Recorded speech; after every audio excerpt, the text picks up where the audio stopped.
ദൈവനാമത്തിന് മഹത്വമുണ്ടാകട്ടെ. സഹോദരങ്ങളെ, ത്രിത്വം, അതായത് പിതാവ്, പുത്രൻ, പരിശുദ്ധാത്മാവ്, ഇവരുടെ കൂട്ടായ ഒരു പ്രവർത്തനത്തിൻ്റെ ഫലമായാണ് ഓരോ മനുഷ്യവ്യക്തിക്കും രക്ഷ കൈവരിക്കാനാകുന്നത്. പാപം ചെയ്ത മനുഷ്യൻ്റെ രക്ഷ പിതാവിനാൽ ഉദ്ദേശിക്കപ്പെട്ടിട്ടുള്ളതാണ്. യോഹന്നാൻ 3:16 ഇങ്ങനെ പറയുന്നു: തൻ്റെ ഏകജാതനായ പുത്രനിൽ വിശ്വസിക്കുന്ന ഏവനും നശിച്ചു പോകാതെ നിത്യജീവൻ പ്രാപിക്കേണ്ടതിന് ദൈവം അവനെ നൽകുവാൻ തക്കവണ്ണം ലോകത്തെ സ്നേഹിച്ചു. പിതാവായ ദൈവത്തിൻ്റെ തീരുമാനമാണ് പുത്രനായ യേശുവിനെ നൽകി ലോകത്തെ രക്ഷിക്കണമെന്നത്. അതായത് ഈ രക്ഷാകര പ്രക്രിയയുടെ പ്രധാന ഭാഗം പിതാവായ ദൈവത്തിൻ്റെതാണ്. ഈ പ്രക്രിയയുടെ തുടക്കം പിതാവാണ്. എഫെസ്യർ 1:3-4 കേൾക്കും. സ്വർഗത്തിലെ എല്ലാവിധ ആത്മീക അനുഗ്രഹങ്ങളാലും ക്രിസ്തുവിൽ നമ്മെ അനുഗ്രഹിച്ചിരിക്കുന്ന നമ്മുടെ കർത്താവായ യേശു ക്രിസ്തുവിൻ്റെ ദൈവവും പിതാവുമായവൻ വാഴ്ത്തപ്പെട്ടവൻ. അത് നാം തൻ്റെ സന്നിധിയിൽ വിശുദ്ധരും നിഷ്കളങ്കരും ആകുന്നതിനു വേണ്ടി അവൻ നമ്മെ ലോകസ്ഥാപനത്തിന് മുൻപേ ക്രിസ്തുവിൽ തെരഞ്ഞെടുത്ത പ്രകാരമത്രേ. അതേ സഹോദരങ്ങളെ, പിതാവായ ദൈവം ലോകസ്ഥാപനത്തിന് മുമ്പേ രക്ഷയെ തീരുമാനിച്ചു. തുടക്കം മുതൽ അവസാനം വരെ നോക്കിക്കൊണ്ടുമിരിക്കുന്നു. അങ്ങനെ പിതാവിലൂടെ രൂപമെടുത്ത രക്ഷ പുത്രനിലൂടെ ഫലവത്തായി.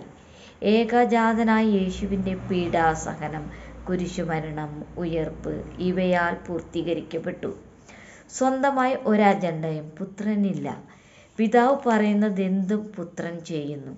യോഹന്നാൻ 6:38 യേശു പറയുന്നു, ശ്രദ്ധിക്കൂ: ഞാൻ എൻ്റെ ഇഷ്ടമല്ല, എന്നെ അയച്ചവൻ്റെ ഇഷ്ടമത്രേ ചെയ്യുവാൻ സ്വർഗത്തിൽ നിന്ന് ഇറങ്ങി വന്നിരിക്കുന്നത്.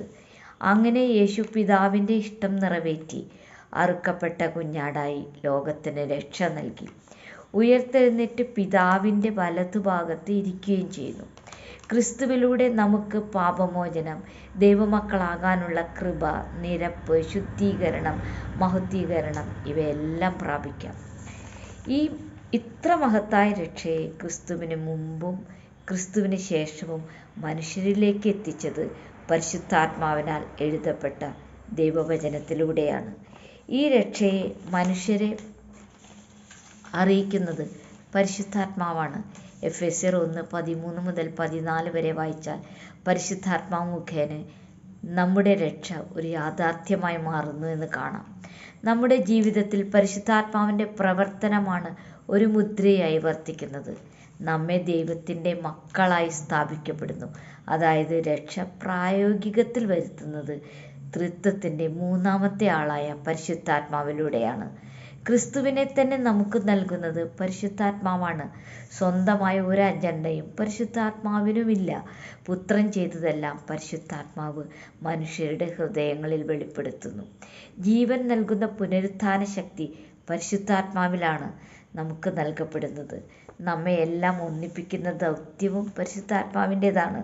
ഒരു പാപിക്ക് ക്രിസ്തുവിൻ്റെ രക്ഷയെക്കുറിച്ച് ബോധ്യപ്പെടാൻ പരിശുദ്ധാത്മാവ് ആദ്യം അവൻ്റെ പാപം തുറന്നു കാട്ടുകയും അവനെ ബോധ്യപ്പെടുത്തുകയും ചെയ്യുന്നു. വിശ്വാസികളിൽ ആഴമായ പാപബോധവും ആത്മാർത്ഥമായ മാനസാന്തരവും ഉണ്ടാക്കുന്നു. വിശ്വാസമെന്ന ശേഷി തരുന്ന പ്രവൃത്തി പരിശുദ്ധാത്മാവിൻ്റെതാണ്. യോഹന്നാൻ 14:26 കേൾക്കൂ: എങ്കിലും പിതാവ് എൻ്റെ നാമത്തിൽ അയക്കുവാനുള്ള പരിശുദ്ധാത്മാവ് എന്ന കാര്യസ്ഥൻ നിങ്ങൾക്ക് സകലവും ഉപദേശിച്ചു തരികയും ഞാൻ നിങ്ങളോട് പറഞ്ഞതൊക്കെയും നിങ്ങളെ ഓർമ്മപ്പെടുത്തുകയും ചെയ്യും.